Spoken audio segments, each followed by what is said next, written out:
Let's go watch it in 2D. No, let's go watch it in 3D. But if we watch it in 3D, then is it worth the cost?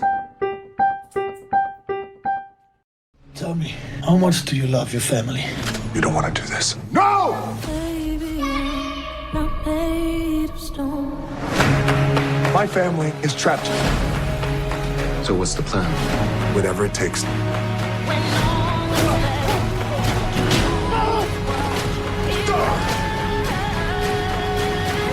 It's gonna be okay, honey.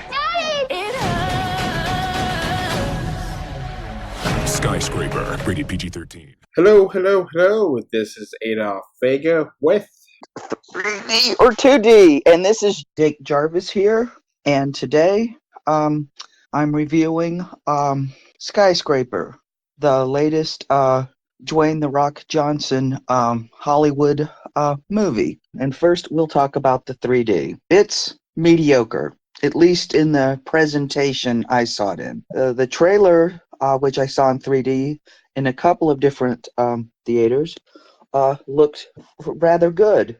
But when I went to actually see the feature, the 3D was pretty unremarkable, which is disappointing because that looked like all that fire and should have looked really popped.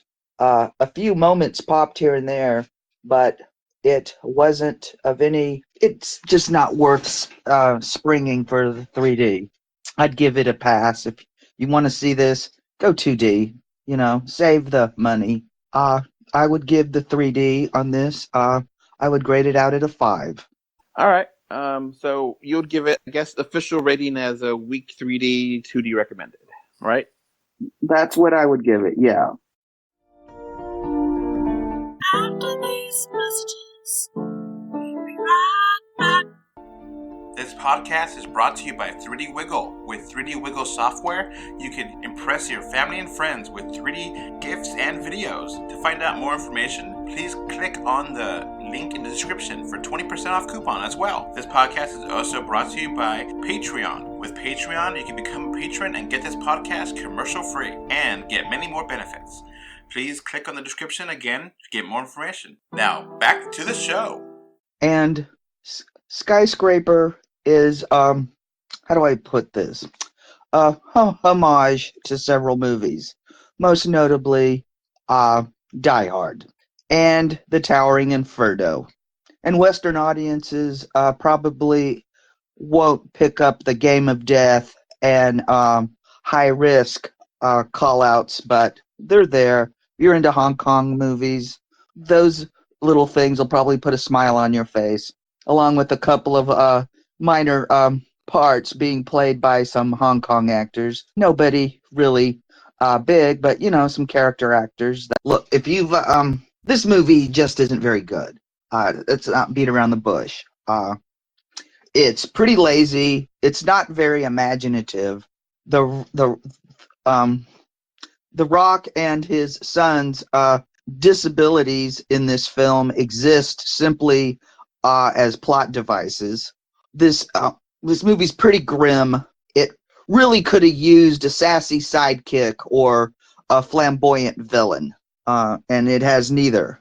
I mean, Neve Campbell is really good, and it's a great part, and she's great in it, but unfortunately not enough. She should have been leading this movie. You would have had a better movie, maybe. What's the movie about?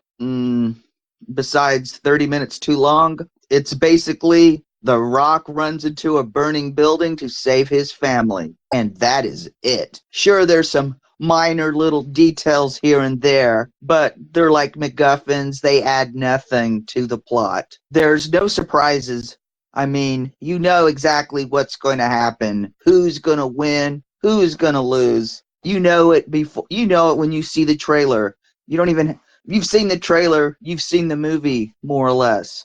Unless you really got to see some of these stunts that aren't referenced in the American trailer, like the helicopter and the Hall of Mirrors shtick, which is from Game of Death, and Orson Welles did it before, and this time it's done with computer monitors and some virtual reality nonsense. Like I said, lazy movie.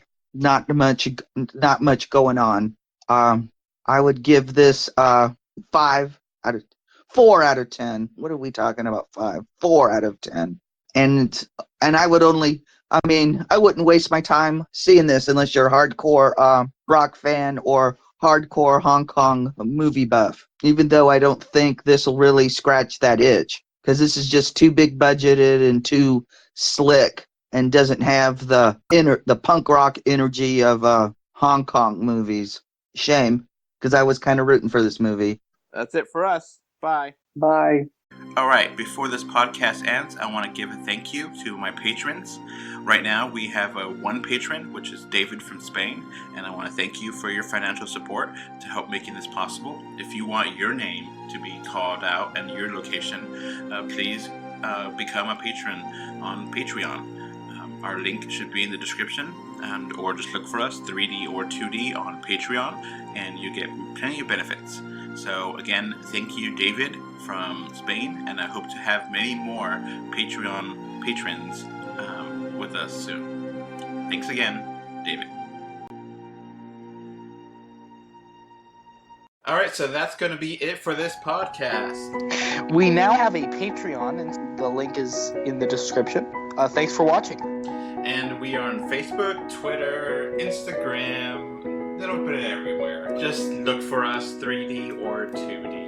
And of course, review us on iTunes. And if you want to write us a letter, our email address is email3dortwo2d@gmail.com. So that's going to be it. Thanks for listening. Bye. Bye. Okay, bye. Bye, everyone.